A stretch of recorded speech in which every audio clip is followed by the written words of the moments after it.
del parcial.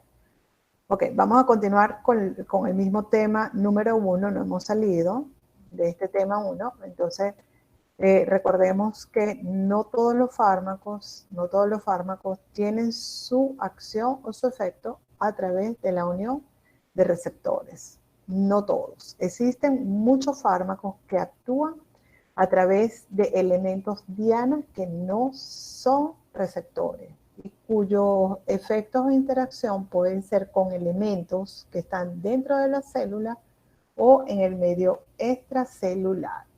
Ejemplos de estos fármacos para que los tengan pendientes y que no se lleven la idea de que para que un fármaco tenga su acción y efecto tiene que ser a través de receptores y haya todos esos cambios conformacionales que hemos venido estudiando. Ejemplos de ellos son fármacos que inhiben varias enzimas, o sí, que le inhiben, como sería la enzima de la bomba sodio-potasio,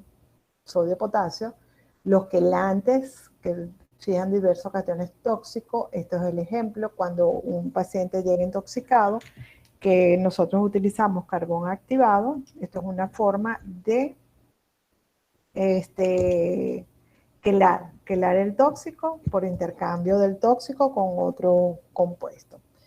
Otros son los expansores plasmáticos y los antiácidos. Los antiácidos, sobre todo los que tienen componentes como aluminio, el magnesio, los acidificadores de la orina, como el cloruro de amonio, los anestésicos generales inhalatorios. Ellos actúan no a través de receptores, y fármacos que interfieren con algunos transportadores de neurotransmisores.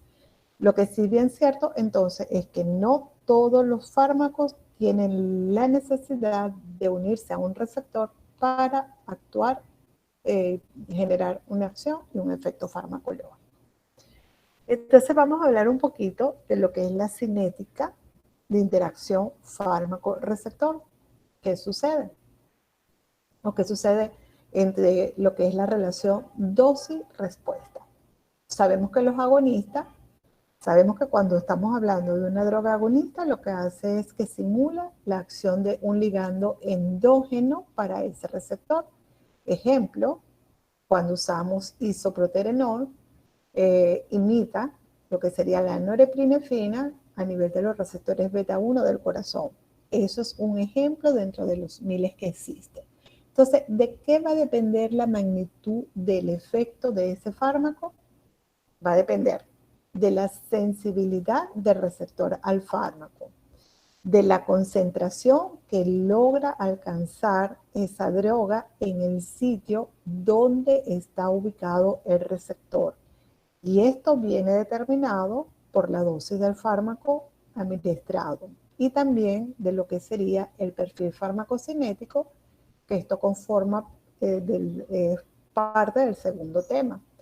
Del perfil farmacocinético, por supuesto, de la velocidad de absorción, de la velocidad de distribución, del metabolismo y de la eliminación propiamente dicha. De manera que la magnitud del efecto de la droga depende de todos estos factores que les acabo de mencionar. Entonces, ¿cuál sería esa relación dosis graduada respuesta? Cada vez que nosotros damos un fármaco, sabemos cuál va a ser la respuesta que deberíamos de esperar. Entonces, a medida que aumenta la concentración de un fármaco, se supone o se espera que el efecto farmacológico también aumente de forma gradual. ¿Hasta qué? Hasta lograr alcanzar todos los receptores. Una vez que la droga que nosotros administramos logra alcanzar la mayoría de los receptores, debemos tener o debemos esperar lo que sería el efecto máximo. ¿De qué forma nosotros podemos evidenciar si se logra o no se logra alcanzar? Por ejemplo, cuando yo los mande a graficar la magnitud de respuesta a través de lo que sería una curva dosis-respuesta, que la vamos a ver ahorita más adelante. Entonces, las características del fármaco más relevantes para nosotros desde el punto de vista clínico, médico y también académico sería, en cuanto al fármaco, sería la potencia y la eficacia. que estas son las que se determinan mediante la curva dosis-respuesta, que a continuación les detallo aquí. Cuando yo les diga a ustedes, esquematice o represente una curva dosis-respuesta, esto es lo que ustedes deben graficar. Y es la representación gráfica que va a expresar la relación entre la dosis administrada de la droga, que está representada en el eje de las X, y la respuesta obtenida, que viene representada en el eje de las Y. Y se hace en forma logarítmica, porque si yo les digo a ustedes, bueno, vamos a representar la curva dosis-respuesta de una droga en particular, que si les administra 40 o 400 miligramos, no va a faltar espacio para representarla. Y por eso es que su representación es un logaritmo. Es de interés terapéutico desde el punto de vista clínico y que también podemos evidenciar las reacciones adversas. Define y cuantifica la actividad del fármaco. Posee 3 propiedades básicas, como sería el efecto máximo, el efecto o la dosis eficaz 50, que viene siendo la proporción entre lo que es afinidad y potencia, y una pendiente. Aquí la vemos un poquito mejor detallada. Esta sería la representación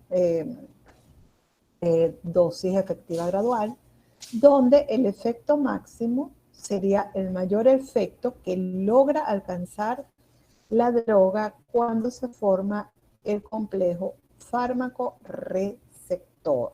Es el efecto máximo. Tenemos la variabilidad. Esto va a depender, no todos los individuos reaccionan del mismo modo ante la misma droga. Por ejemplo, generalmente los pacientes pediátricos, por eso es que uno le da una dosificación distinta al adulto. Si son los dos adultos, por ejemplo, el paciente que tiene mayor componente de grasa, tiene una variabilidad distinta al paciente atlético, y así sucesivamente, también con algunas alteraciones genéticas. Eso va, la variabilidad, ¿qué significa entonces? Que no todos los individuos reaccionan del mismo modo ante una misma droga. Por eso, que fue al médico y la vecina le voy a indicar lo que me indicó a mí la doctora, no, porque la variabilidad es distinta. La potencia representa la concentración del fármaco necesaria para obtener un efecto determinado y bien expresada por la afinidad de la droga. Y tenemos la pendiente, que indica el nivel de variación de dosis para modificar el grado de respuesta. Es el rango de dosis que puede ser administrado. A mayor pendiente, el fármaco resultará menos seguro. ¿Por qué? ¿Pudieran explicarme el por qué? Me están siguiendo, ¿verdad? No estoy hablando aquí sola. ¿Puedes repetir lo que dices? La pendiente, que representa el rango de dosis que puede ser administrado. Indica el nivel de variación de dosis para modificar el grado de respuesta. A mayor pendiente, el fármaco resultará menos seguro. ¿Por qué? Porque puede causar una intoxicación. Requeriría mayor dosis y puede causar una intoxicación. Es correcto. Significa mayor dosis y puede entonces producir una mayor efecto tóxico.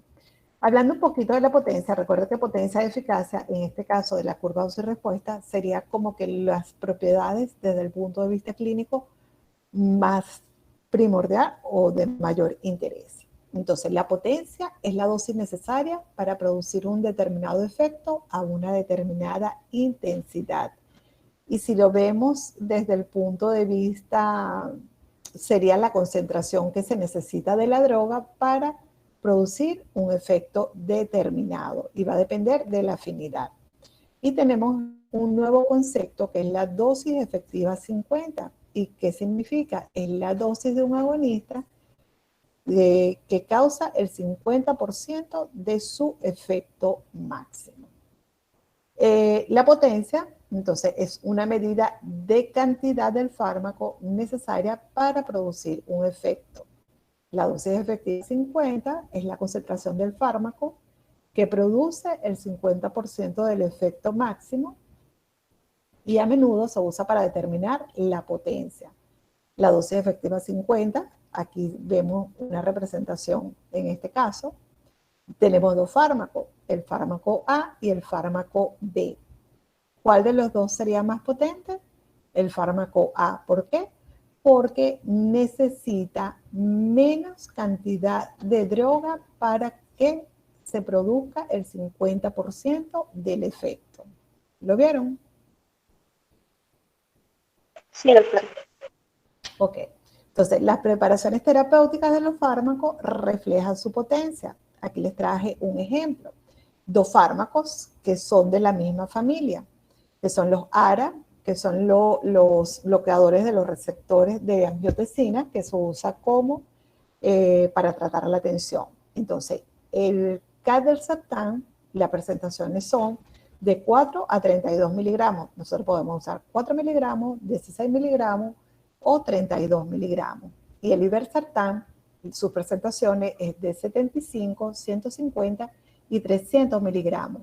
Entonces, ya con estas dosis terapéuticas, ustedes pueden detallar cuál es más potente de los dos, el Cadillac o el Ibersartán. ¿Cuál requiere menos dosis?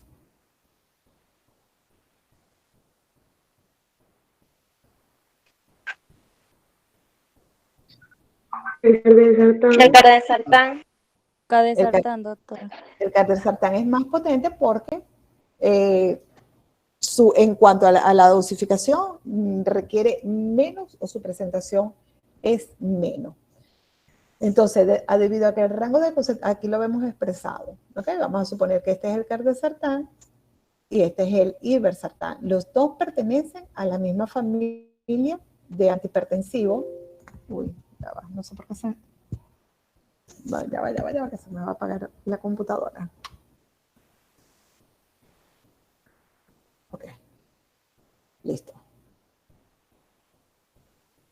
Vemos aquí en las curvas, se vuelven simoideas, que es lo que le estaba explicando, en cuanto a su forma, lo que simplifica a la hora de interpretar lo que sería la curva dosis respuesta, porque si no tendríamos que graficar y nos vamos a salir incluso en la computadora. Entonces, la potencia nos habla a nosotros en cuanto al rango de dosis terapéutica. Mientras menos dosis, es más potente el fármaco. ¿Se entendió? Pasamos a la eficacia. Sí, doctor. La eficacia es el máximo efecto producido por un fármaco. Nos da lo que sería la utilidad, al igual que la potencia, tiene útil desde el punto de vista clínico y sabemos el efecto máximo. Entonces, la eficacia es una magnitud de respuesta que causa un fármaco cuando interactúa con un receptor o con su molécula diana. ¿Y de qué va a depender? Del número de complejos de fármacos receptores que logre formarse. También depende, por supuesto, de la actividad intrínseca del fármaco. Ustedes se acuerdan de ese concepto, que cuando hablamos de actividad intrínseca es la capacidad que tiene una droga de unirse a su receptor y provocar una respuesta celular. También va a depender dependiendo entonces del número de complejos fármaco-receptor que se forme y de la actividad intrínseca, nos va a resultar el efecto máximo de una droga. Y es el efecto que asume un fármaco cuando ocupa todos los receptores y no se observa un aumento en la respuesta ante mayores concentraciones del fármaco. ¿Y esto por qué? Recuerden que hay saturabilidad, ¿ok? La respuesta máxima, por supuesto, va a diferir si es una droga agonista total, si es una droga agonista parcial, incluso si todos los receptores están del 100% ocupados, no quiere decir que tengamos un efecto máximo. Más bien a veces puede bajar porque en vez de ser un fármaco agonista total, puede ser un fármaco parcial, un agonista parcial o incluso un agonista inverso, que ese concepto de agonista inverso, aunque yo no se los haya dado, ustedes lo van a buscar para discutirlos en la práctica. Entonces, la eficacia es una característica útil en cuanto a clínica, mucho más útil que la potencia, debido a que un fármaco que tiene mayor eficacia tiene un mayor beneficio terapéutico que uno que sea más potente. Aquí tenemos,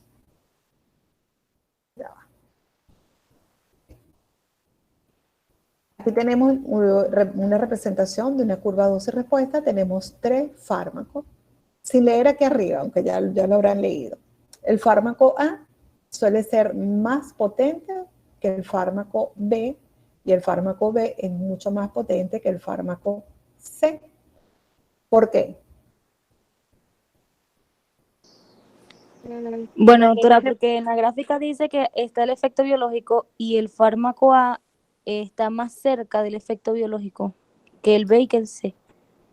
Muy bien. Necesita menos concentración para tener una respuesta máxima o el efecto biológico, a diferencia del B, y que el C ni siquiera alcanza tener el efecto máximo. Recuerden que hablamos de la dosis efectiva 50, que ¿qué significaba?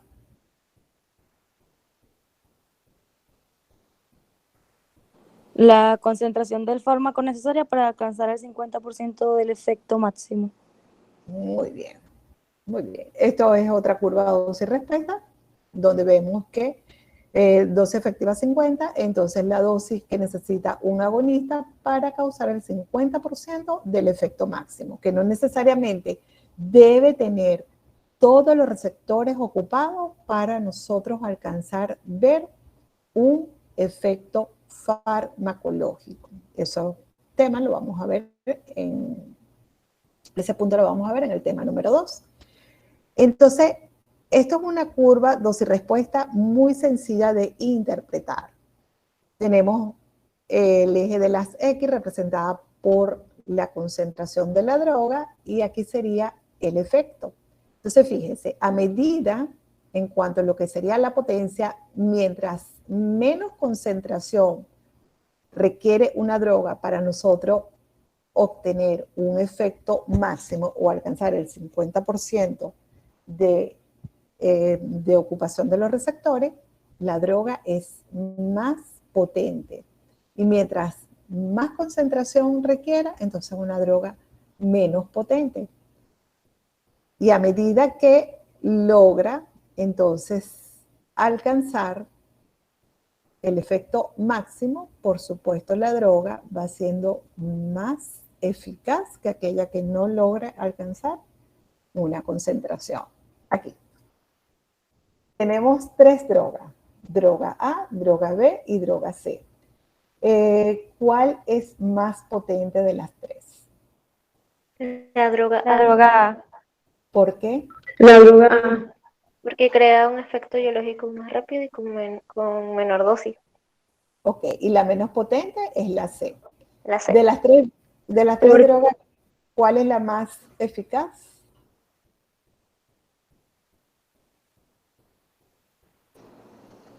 A y B. A. Ahí, bueno, ahí ves, por lo que veo, porque La A porque Ajá. necesita una concentración. ¿Cuál es más eficaz? La A porque se unió primero al receptor. Fue la primera que se unió. bueno, sería la A porque está más cerca del efecto máximo, pues es la que llega más rápido. cierto, es la A. Y Para la mí A es y la, A y B. ajá, y la A y la B no logran alcanzar efecto máximo. Sí logran. Sí. Sí, ambas sí logran. Ajá. Entonces el fármaco A es más potente que el B, pero ambas tienen la misma eficacia. No me confundan efecto máximo, eficacia con potencia. Si logran alcanzar las dos, el efecto máximo, aunque si hablamos de potencia, por supuesto, la droga A es más potente que la B porque requiere menos concentración, pero ambas logran alcanzar el efecto máximo. Las dos tienen la misma eficacia, a diferencia de la droga C, que ni siquiera logra alcanzar el efecto máximo y tampoco aunque se le aumente sus concentraciones. ¿Está claro? ¿Se dieron Sí, cuenta? Sí, Muy doctora. Sí, doctora. Muy bien. Entonces aquí tenemos igual 3 drogas, droga A, B y C. ¿Cuál de las 3 es más potente? La droga A La droga A. ¿Por qué? es más potente. ¿Por qué? Porque requiere menos dosis para alcanzar su efecto máximo, su potencial. Ok. ¿Y cuál es más eficaz? Las tres, la A, la B y La- la C. ¿Por qué? Porque Porque ambas ambas alcanzan logran el alcanzar su efecto efecto máximo. máximo. Las 3 alcanzan el efecto máximo. La más potente es la droga A, que la B, pero la B a su vez es más potente que la C, pero las 3 tienen la misma eficacia. Por lo tanto, quien tiene mayor potencia es el fármaco A porque requiere menos concentración que las otras 2 drogas. En cuanto a eficacia, las 3 son iguales. En cuanto a eficacia. Porque no se me dibujó esta.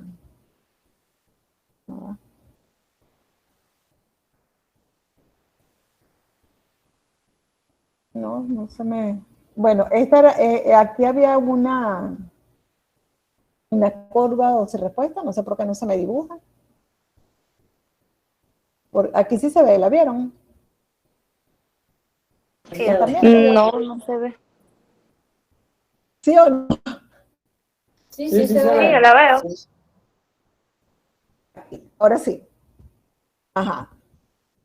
¿Cuál es más eficaz de las 3? El fármaco A.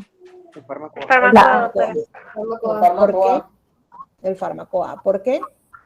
Porque es el que Porque alcanza alcanza con menos dosis el potencial, el efecto máximo. Porque alcanza el efecto máximo a una menor concentración. Muy bien. ¿Ustedes se acuerdan de esto? Cuando hablamos de actividad intrínseca, vamos a recordarlo, en tema 2 también lo vamos a recordar. Entonces, la actividad intrínseca es aquella droga agonista que tiene la capacidad de unirse al receptor e iniciar una respuesta celular, de activarlo. Y si le damos un número, cuando ustedes lean en su libro, cuando vayan a estudiar una droga en particular, que les va a decir, es una droga con una actividad intrínseca igual a 1, ustedes ya saben que esto es un fármaco que es agonista. Una actividad intrínseca igual a 0 es un fármaco antagonista. El fármaco antagonista y el antagonista parcial, que entonces va en un rango de 0 a 1.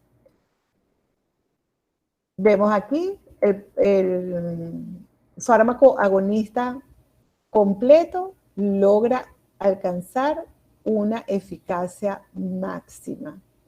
El agonista parcial, a pesar de que ocupa todos los receptores, es aquel fármaco que no logra alcanzar una respuesta máxima a pesar de que todos sus receptores estén ocupados.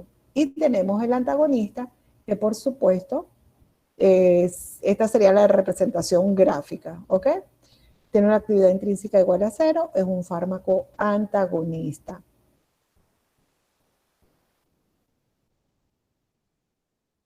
Ok.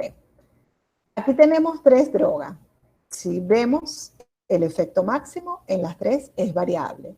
Probablemente la droga A sea un agonista completo, la droga B sea un antagonista parcial y la droga C también un antagonista parcial. La KD, métanselo por allí, guardadito ese concepto, la KD en general viene siendo una expresión de lo que sería la concentración de la droga, y la concentración de la droga en las 3 es variable, ¿ok? La KD es una constante y habla de disociación, pero desde el punto de vista clínico, ahorita, lo que quiero que se le queden, que la KD es un valor que dice concentración. Las 3 drogas es distinta. Por lo tanto, el efecto máximo de A es mayor al efecto máximo de B y B es mayor al efecto máximo de C que no logra alcanzar. Tenemos aquí igual una curva dosis-respuesta donde vemos la actividad intrínseca de las tres drogas. ¿Qué serían estas tres drogas? ¿Agonista o antagonista? Todas son Agonistas. Todas son Agonista. agonistas. Agonista, doctora. ¿Por qué? Porque vemos que las tres tienen un efecto máximo. ¿Cómo sería la cadena? ¿Variable Sería o similar. constante? Constante. Constante. La KD, recuerden que yo les dije que la KD significa concentración de la droga. Concentración, es igual que la anterior. Es variable. variable para cada Igual Es a uno. variable, Ah, es es variable. variable. Desen cuenta aquí, en el eje de las X viene representado por la dosis o la concentración. Entonces, para que la droga alcance un efecto máximo, tiene una concentración. Aquí estamos aumentando.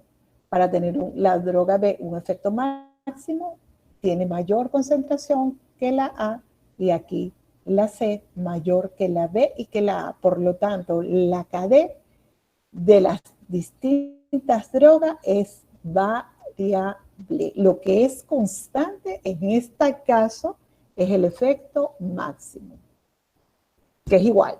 Aquí ya se los dije. Entonces, bueno, la afinidad de A es mayor que la afinidad de B y es mayor que la afinidad de C. ¿Qué conclusión pudiera yo sacar en cuanto a lo que sería afinidad y la KD?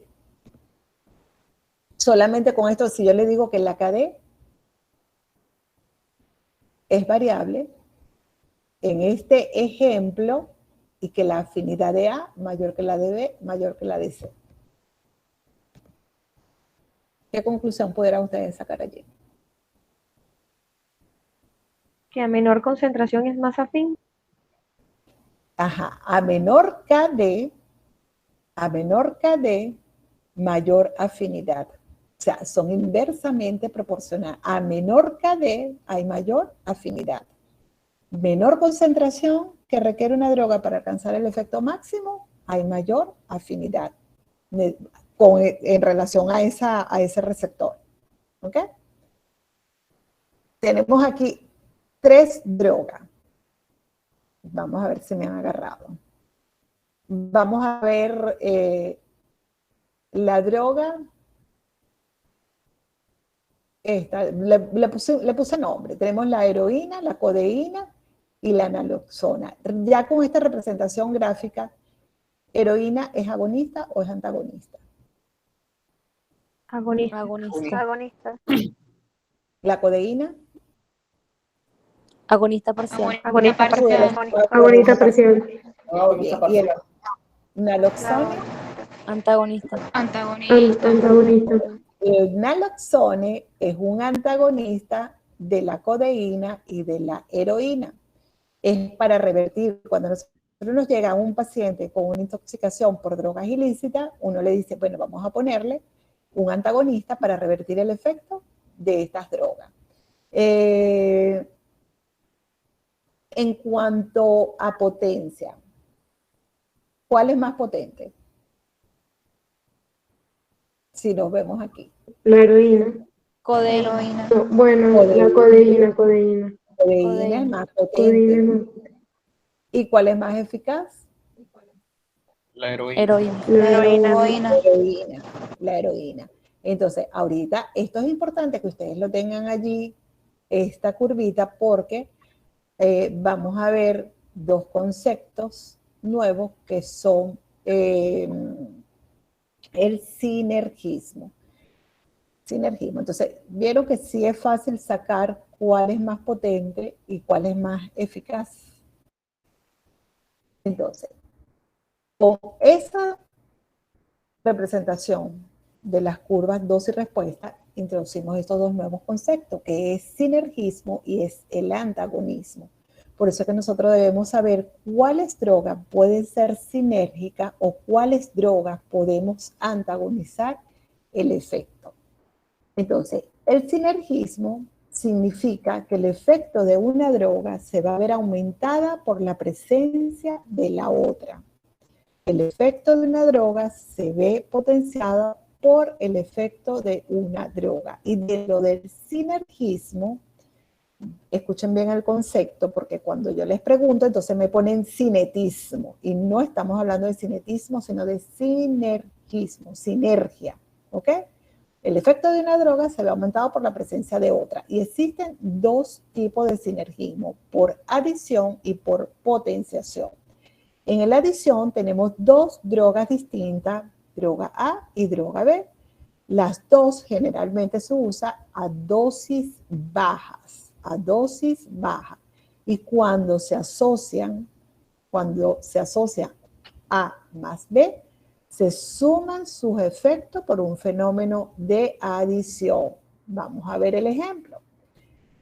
Si yo tengo una droga agonista adrenérgica y una droga antagonista muscarínica, si yo las uso por separado, cuando yo uso una droga adrenérgica, yo voy a tener un efecto. Y si yo uso una droga antagonista muscarínica, yo voy a tener un efecto por separado. Si yo uso un antialérgico que tiene acción adrenérgica, me puede producir taquicardia. Si yo uso un bloqueador muscarínico, me puede producir taquicardia. Pero si yo los combino los dos, las taquicardias van a tener un efecto más intenso. Si, otro ejemplo, ahorita viene una presentación bien gráfica. Si usamos receptores contra opioides, la morfina y alopurinol, si yo uso solita la morfina, si yo me paso de la dosis, puedo tener una depresión del sistema nervioso central. Si yo uso alopurinol, también puedo tener una depresión del sistema nervioso central. Pero si yo combino las dos, puedo tener un efecto máximo. Este sería un sinergismo por adición. Si yo uso las dos drogas por separado, voy a tener un efecto, independientemente que si uso una o si uso la otra. Pero si yo uso las dos en conjunto, se suman sus efectos. Aquí tenemos una droga que se une a los receptores beta 2 a nivel del bronquio y que me va a producir una broncodilatación. ¿Cierto? Si usamos un beta 2, ok. Si yo uso un bloqueador muscarínico, si yo uso un antagonista muscarínico a nivel del bronquio, ¿qué es lo que me va a producir? Una relajación de ese bronquio, una broncodilatación.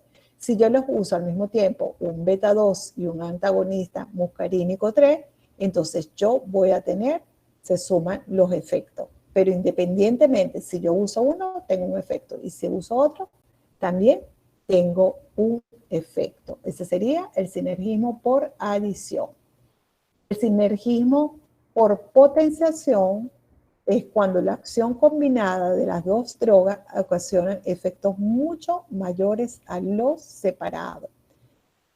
Yo tengo que usar ambas drogas para tener un efecto. Un ejemplo aquí, cuando nosotros usamos una penicilina, que es un antibiótico, si la bacteria produce beta-lactamasa, entonces inhibe el efecto de esa penicilina. Yo tengo que usar la penicilina con un inhibidor de la beta-lactamasa. Si yo solamente uso la beta-lactamasa, no voy a tener efecto sobre la bacteria. ¿Se entendió allí?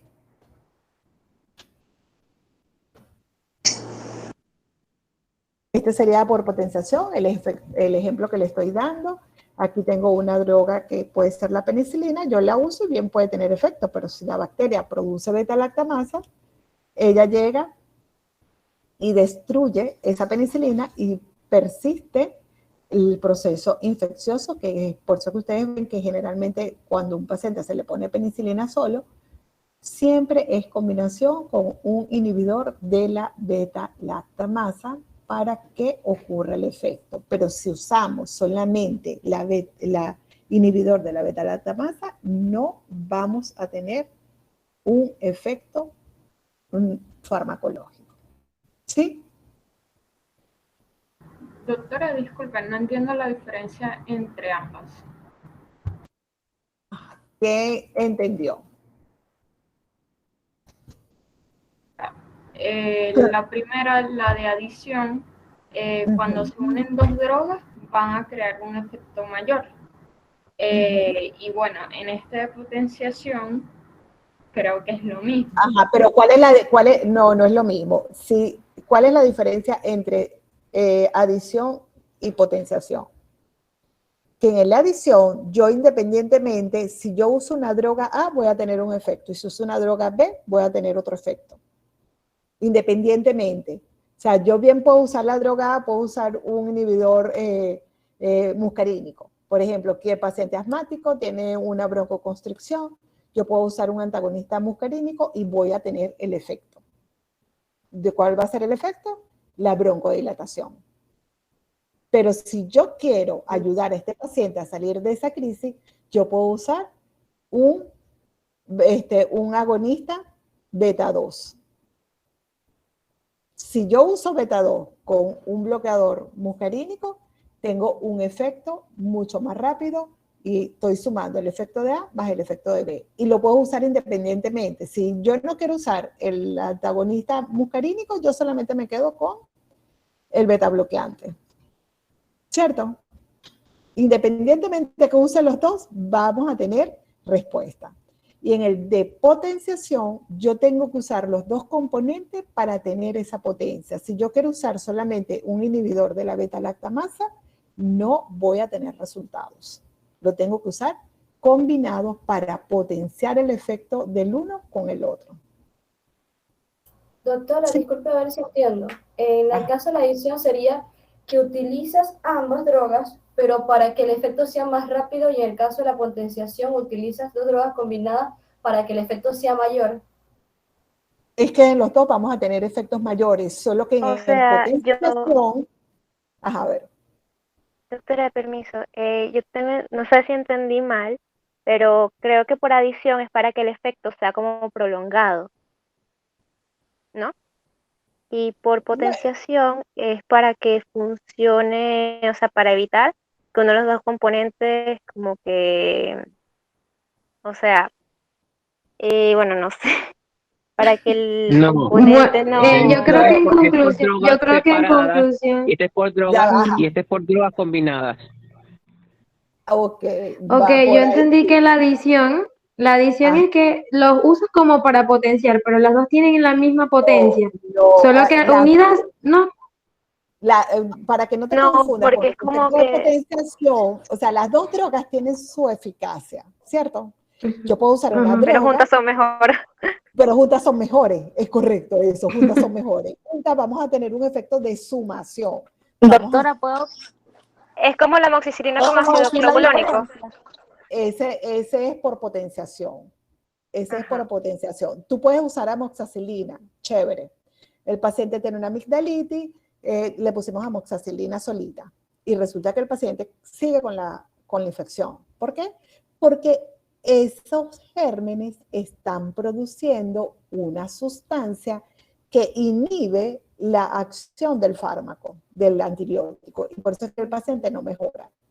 Pero yo le voy a dar entonces una amoxicilina más un clavulánico. ¿Y qué es el clavulánico? Un inhibidor de la beta-lactamasa. ¿Y qué es la beta-lactamasa?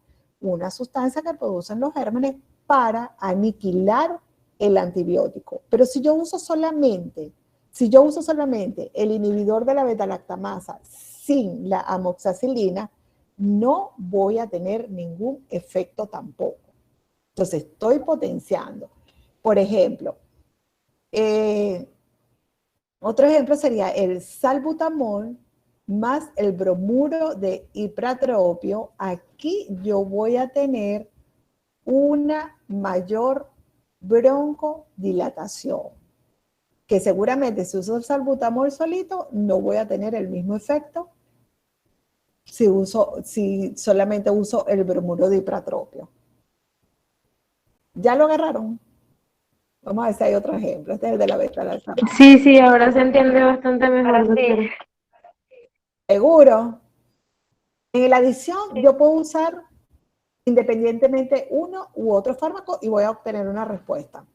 En el de potenciación, siempre voy a tener que venir acompañado de otro fármaco para potenciar el efecto, porque si lo uso por separado, no voy a tener ningún efecto farmacológico. ¿Ya? Doctora, pero en ambos se potencia el efecto. Ya va, Al que me final. fui. En ambos se potencia el efecto. Claro que en ambos se potencia el efecto, solo que uno es por adición y el otro, adición o sumación, y el otro es por potenciación. Claro que sí. ¿Ya? Ah, ok, ya. Gracias.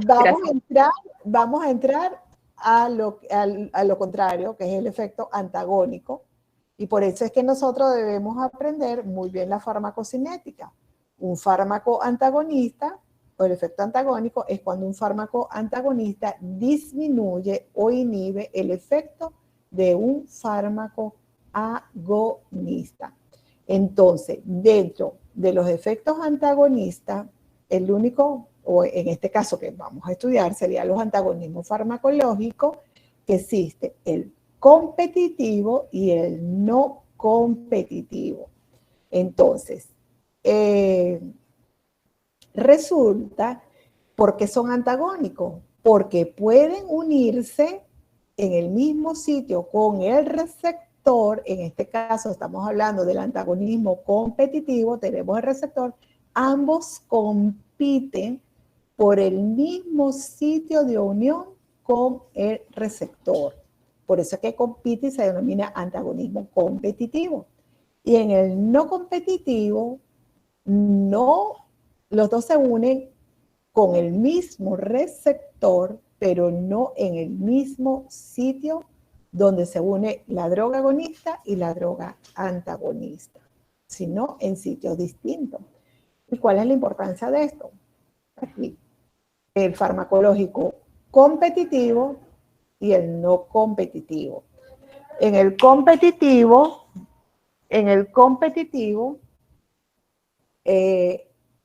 puede ser superable. En el no competitivo no es superable.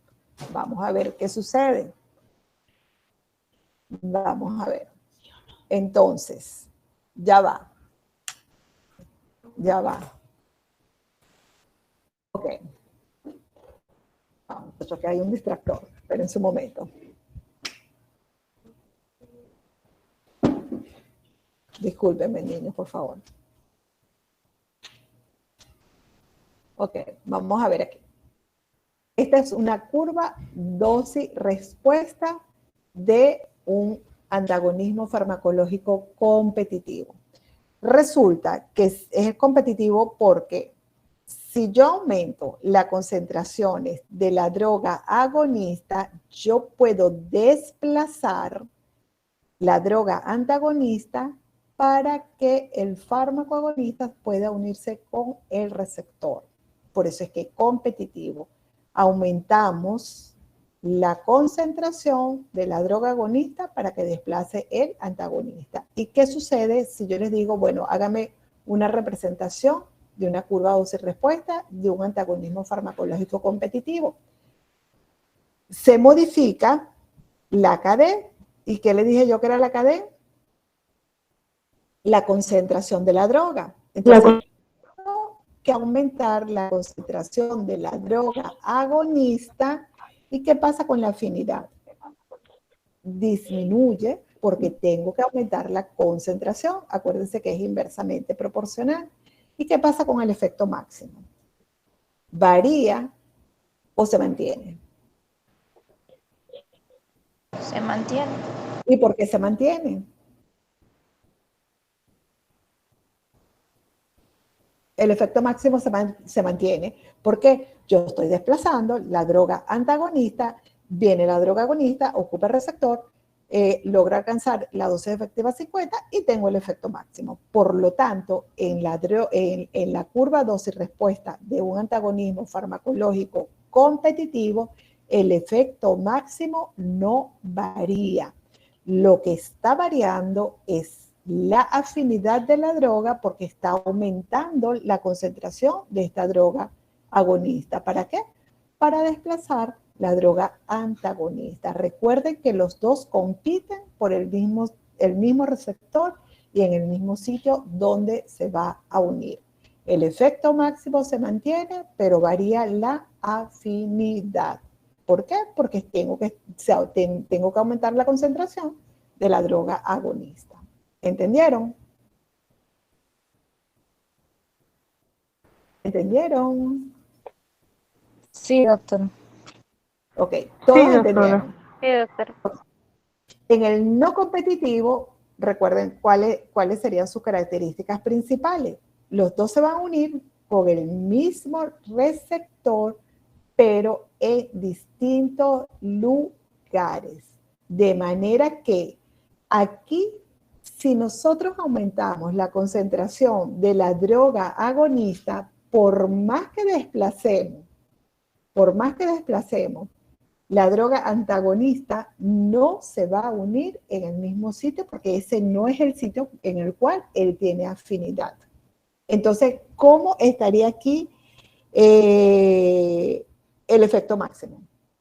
¿Disminuye, se mantiene o aumenta?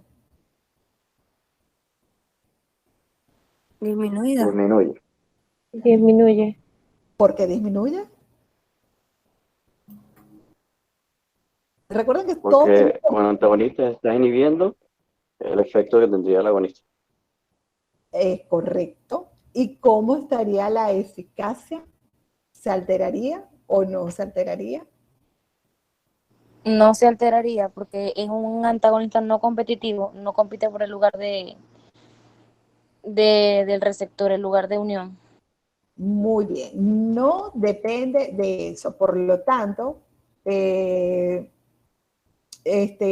como no compite con el mismo sitio de unión con la droga antagonista, entonces no se ve afectado el efecto máximo porque disminuye. Si no hay una droga agonista que ocupe ese receptor para tener una acción y efecto, por supuesto el efecto máximo disminuye. Y la afinidad aquí no se altera porque la droga agonista no se va a unir en el mismo sitio con el receptor.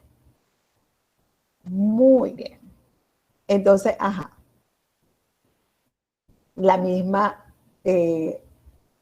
esquema que le presenté anteriormente. Entonces, esto sería un efecto o una representación de un antagonismo competitivo o no competitivo. No competitivo. ¿Estás segura? Es competitivo porque dice que ambos compiten por el mismo receptor. Exacto. Es competitivo porque si no, no hubiera forma de nosotros revertir el efecto de cuando estos pacientes que usan codeína o que usan heroína, que se sobrepasan de su dosificación, tienen una sobredosis, entonces usamos un bloqueador para disminuir el efecto de estas dos drogas. Aquí vemos, esto sería, ¿qué es esto? La membrana celular. La membrana celular. Esto sería un receptor. Aquí tenemos una droga agonista y antagonista. Y esto sería, si nosotros aumentamos la concentración de la droga agonista, entonces desplazamos la droga antagonista y el fármaco agonista se une a su receptor. manteniendo el efecto máximo y modificando la afinidad de la droga agonista. ¿Por qué? Porque estamos aumentando la concentración. Sin embargo, en el antagonismo no competitivo, tenemos tanto la droga agonista como el antagonista se une en el mismo receptor, pero en distintos sitios, de manera que si nosotros aumentamos la concentración de la droga, vamos a darle este término, la droga agonista, no se va a unir, no lo va a desplazar, porque no hay forma, si lo desplazara, ¿cómo se va a unir si no son afín? No tienen la misma estereoespecificidad, aparte de que esto se vuelve una estructura más rígida y no hay forma ni manera, por eso es no competitivo. ¿Qué sucede aquí con el efecto máximo? Por supuesto que disminuye. Aquí algunos ejemplos de antagonismo y por eso es que tenemos que estudiar muy bien la farmacocinética de la droga al momento de nosotros indicarle a un paciente tratamiento, porque podemos potenciar el efecto o disminuirlo. Por ejemplo, cuando usamos antihipertensivos con analgésico, hay disminución del efecto hipotensor. Por eso es que aquel paciente, cuando es hipertenso y tiene dolor, nosotros le tenemos que decir que no debe superar más de 4 o 5 días tomando analgésico. AINES son analgésicos no esteroideos, analgésico antiinflamatorio no esteroideo. ¿Por qué? Porque va a disminuir el efecto hipotensor del antihipertensivo. ¿Por qué? Los fármacos antiinflamatorios inhiben la síntesis de prostaglandina a nivel renal y recuerden que las prostaglandinas son vasodilatadores y cuando hay déficit de prostaglandina, ¿qué sucede? Un efecto vasoconstrictor y por supuesto el paciente hipertenso, por más dosis de droga antihipertensiva que se tome, no va a tener ese efecto hipotensor. Los anticoagulantes orales con la vitamina K disminuye el efecto del anticoagulante. De hecho, la vitamina K es el antídoto cuando un paciente nos llega con un sangramiento, un paciente que está tomando un anticoagulante tipo warfarina, para disminuir el sangrado se le pone vitamina K. Cuando usamos pacientes diabéticos que usan esteroides, los esteroides tienen la particularidad de aumentar la síntesis de glucosa y vemos entonces que este paciente va a tener una hiperglucemia. Estos son algunos ejemplos, ¿ok? Ejemplo de sinergismo, vemos los antihistamínicos con benzodiazepina, puede aumentar la sedación. Esto es por sumación o por adición.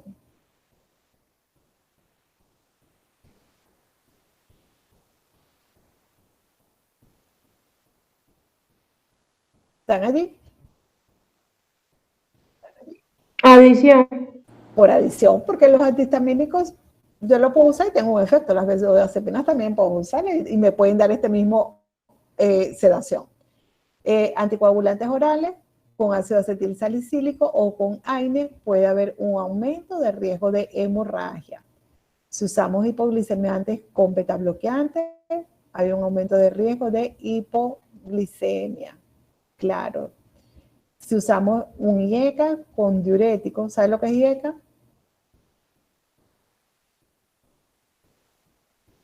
¿Saben lo que es un IECA? No, doctor. Es un inhibidor de Sí, doctor. para angiotensina. Ajá, muy bien. Un inhibidor de la enzima convertidora de angiotensina, que es lo mismo un antihipertensivo. Si lo usamos con un diurético, ahorrador de potasio, hay un mayor aumento del riesgo de hiperpotasemia. ¿Preguntas, chicos?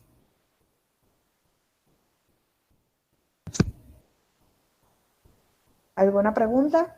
Doctora, Esta, para quedar claro con respecto a lo de los antagonistas competitivos y no competitivos, en el competitivo disminuiría el efecto máximo se mantiene y se disminuye la afinidad. Sí, señor, porque es que estás aumentando la concentración de la droga. Al aumentar la cadena, disminuye la afinidad. Acuérdate que es inversamente proporcional. A menor cadena, mayor afinidad. Y en el no competitivo, la afinidad se mantiene y el efecto máximo sí se ve disminuido. Disminuye, es correcto. Okay. Es correcto. Doctora, el último cuadro, todos los del lado izquierdo son por afinidad. Por sumación. Vamos a deducir. Vamos a deducir. Ok. Antihistamínico con benzodiazepina aumenta la sedación, sumación o adición. Sumación, adición es lo mismo. Sumación o potenciación. Si yo tomo antihistamínico, depende de cuál antihistamínico, yo diría, porque si son de tercera generación o de última generación, no atraviesan la membrana, no atraviesan la barrera hematoencefálica y por eso que no producen sueño. Y pueden combinarse con las benzodiazepinas, pero si son de primera generación, yo diría que sería por sumación, porque si yo tomo un antihistamínico, me puede dar sueño, si son los de primera generación. Y si una benzodiazepina, ella también da sueño por lo general. Los anticoagulantes orales, su nombre lo dice, es para que no coagule la sangre. Y aquí el ácido acetilsalicílico, que es la aspirina o el AINE, aunque tengan mecanismo distinto, son mecanismos distintos por los cuales producen sus efectos, hay un aumento de riesgo de hemorragias. ¿Es por sumación o por potenciación?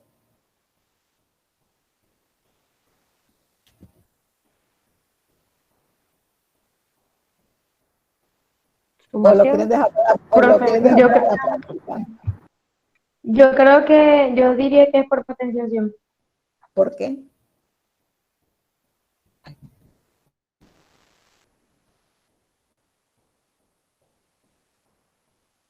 ¿No sería sumación, doctora? ¿Me están preguntando? Ajá. Si yo tomo anticoagulantes orales, ¿qué estoy buscando? Que la sangre no coagule, ¿cierto? Yo creo que es sumación porque ambos hacen el mismo efecto. Es sumación porque si yo uso un anticoagulante oral es para que no se me coagule la sangre. Si yo uso una aspirina es para que no haya antiagregación plaquetaria y no se formen coágulos. Si uso uno o el otro, independientemente están haciendo su efecto, ¿cierto? Sí. Entonces, ¿sumación o por potenciación? Sumación. Sumación. Y los otros dos, ustedes lo van a investigar y lo discutimos en la práctica o en la próxima clase. De todas formas, vayan estudiando. El fin de semana yo les mando a decir con Luis, no sé si Luis está conectado, sí, vemos la práctica la semana que viene. La primera, o la dejamos en conjunto con el tema 2. Generalmente se evalúa tema 1 y tema 2. Con esto finalizamos el tema 1. Ya la próxima semana vemos lo que sería, entramos en farmacocinética, salimos de la farmacodinamia, pónganse a estudiar, farmacodinamia no está muy sencillo en Guilma y Gulma, busquen el Flore, el Flore está un poquito sencillo. Y cualquier duda, por favor, me pregunta. Farmacocinética es un poquito más fácil que farmacodinamia, y de farmacocinética yo les doy lo que es la primera parte, que sería absorción, vía de administración y velocidad, la velocidad de absorción. ¿Preguntas? Doctora, ¿me escucha? Sí, mi amor, te escucho. Disculpe que se va el internet y a veces se entrecorta. Yo quería aclarar con usted lo de la parte del sinergismo, de adición y potenciación, porque creo que ahora entiendo un poquito mejor lo que quería explicar. El caso de la adición sería que se utilizan dos drogas, que harían un efecto similar para obtener como que la respuesta, el efecto más rápido. Y en el caso de la potenciación, utilizarías dos drogas que eran como contrapuestas, pero para lograr o potenciar un efecto, como el caso que usted explicaba, que si había un inhibidor, tenía que utilizar algo que anular ese inhibidor para que la otra droga pudiera tener efecto. ¿Sí sería así más o menos? Es correcto. Es correcto. Ah, ok. Ahora, yo tengo una duda con un ejemplo que usted estaba dando antes de pasar a la parte de sinergismo. El último ejemplo donde estaba la codeína. Ahí la codeína sería el que era más potente. Si lo compara, según esa curva dosis-respuesta, sí. Según la curva dosis-respuesta, más potente porque alcanza, fíjate, tiene menos concentración y alcanza un efecto máximo. La heroína, ya va, quité el cuadrito. ¿Cuál era más potente? ¿Cuál era el que representaba la curva dosis-respuesta? Estaba la heroína, la codeína, ay, no me acuerdo cuál era el último, el que tenía que La naloxona. La última es la naloxona, que fíjate que tiene una representación lineal, que sería el antagonista. Antagonizar el efecto de heroína y codeína. Entonces, ¿quién alcanzó el efecto máximo más rápido y a menor concentración? No había sido la heroína. Ajá, la heroína. Entonces, la heroína es más potente que la codeína. Ok, eso fue lo que me quedó en duda, porque creí, o sea, pensé o entendí en ese momento que era la codeína, pero me quedé con la duda porque yo pensé que era la heroína porque alcanzaba el efecto, como usted dice, el efecto máximo a menor concentración. El efecto. Eso es si está representado, eso es una representación gráfica. Eso es a ejemplo que si yo les pongo en el examen o cuando ustedes vean en su libro una curva de dosis-respuesta, ya ustedes saben cuál es más potente, cuál es más eficaz, cuál es una droga antagonista, que es la que, como todos los anteriores esquemas que te presenté, sin darle nombre al fármaco. Exacto, es para entender cómo sería, o sea, la afinidad y el efecto en cada uno con los ejemplos. Sí, lo que pasa es que esa gráfica está hecha para representar el efecto agonista y antagonista, y como las dos drogas tienen el mismo efecto, se ve representado como que la codeína no tiene tanta potencia, pero realmente tiene más. Pero si tiene potencia la codeína, no vaya a ponerse a inventar, sino tómense un fármaco de estos que viene. Pareciera, pero no, porque están compitiendo entre las dos. Es correcto. Es correcto. Bueno, chicos, que tengan un feliz fin de semana, pónganse a estudiar. Cualquier duda me lo hacen saber a través de Luis o directamente. Gracias, doctora. Ya va, no escucho. Doctora, disculpe, una duda que no está con el tema. Doctora, ¿por qué si uno le da dexametasona a un diabético, por qué uno no le puede dar dexametasona a un diabético? Es la duda que yo tengo. Ok, ¿quién le puede, antes de yo hablar, quién le puede explicar? ¿Cómo? Ajá, antes de yo darte una respuesta, ¿alguien le puede explicar a su compañero? Porque no se le puede dar no se le debería dar esteroide a un paciente diabético. Porque eso aumenta la glicemia. Y si estábamos hablando de que es una persona diabética, entonces podría aumentarle el azúcar. Es correcto. Los esteroides, por lo general, tienen un mecanismo por el cual estimula la producción de glucosa.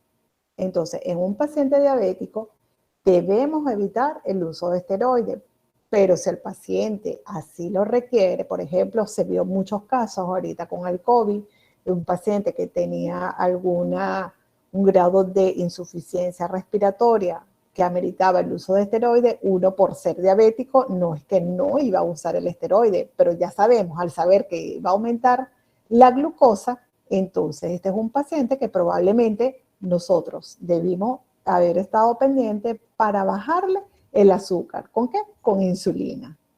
Pero bien sabemos que el paciente diabético... Con respecto a eso, doctora. ¿Ah?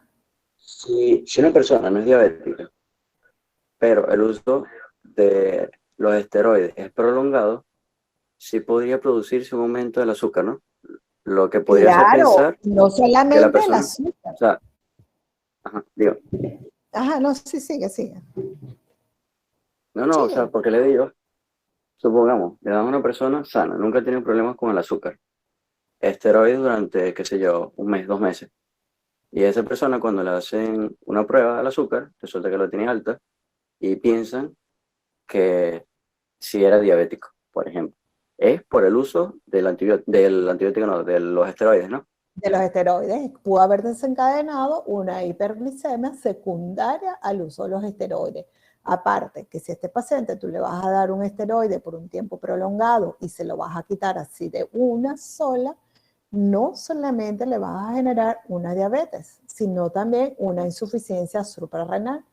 Recuérdate que con el esteroide uno está bloqueando el eje hipotálamo hipofisario adrenal y esa glándula suprarrenal deja de producir hormonas esteroideas.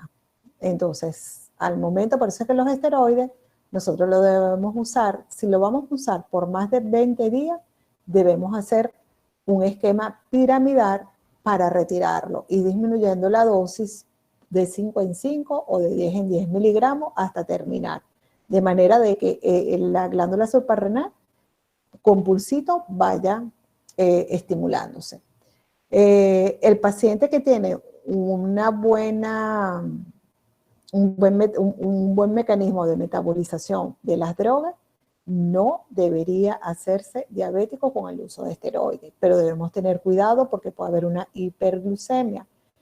Nosotros como internistas siempre estamos peleando, por ejemplo, con los traumatólogos, con los reumatólogos, porque a ellos les encanta para cualquier dolor usar un esteroide. Y si lo infiltran, para ellos es mejor. Entonces tú ves que este paciente, ok, en los primeros años no se va a volver diabético, para nada, pero va quedando como que secuelas y al final, que van pasando los años, es un paciente que lo estás condenando a desencadenar una diabetes.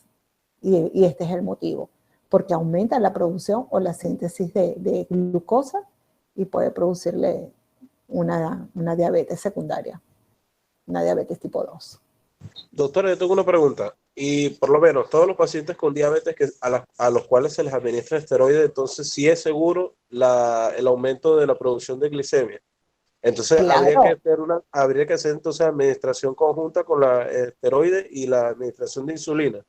Si tú justificas, si el uso del esteroide está justificado en este paciente, por ejemplo, el paciente con que le dio COVID, tú no lo ibas a dejar morir si tenía una hipoxemia, porque precisamente el esteroide ayudaba a mantener ese sistema inmunológico no alborotado y secundariamente, claro, el uso de insulina. Le bajamos el azúcar con insulina. Por supuesto, siempre y cuando está justificado. Sí, Okay. tiene indicaciones claras y precisas. Porque vas a esperar un aumento de azúcar. Entonces, ¿cuáles son las consecuencias de tener azúcar elevado en un paciente diabético tipo 2? Un estado hiperosmolar. Y si es un diabético tipo 1, vemos más una cetoacidosis. Y entonces lo estás condenando. No lo mató el COVID, pero lo mató la hiperglicemia. La diabetes. La diabetes, correcto. Que es lo que pasó con muchos, y sobre todo con colegas, pues muchos colegas terminaban de ver un paciente COVID y se administraban un esteroide porque con el COVID había tanta desinformación o no había cosas tan poco conocidas que se pensaba que el esteroide hacía como que de protección, pero una protección falsa. Y recuerden también que los esteroides bajan defensa. Los esteroides alteran el sistema inmunológico y bajan las defensas, pues. Y está más propenso a que ese proceso infeccioso sea más severo. Es un juego, y tenemos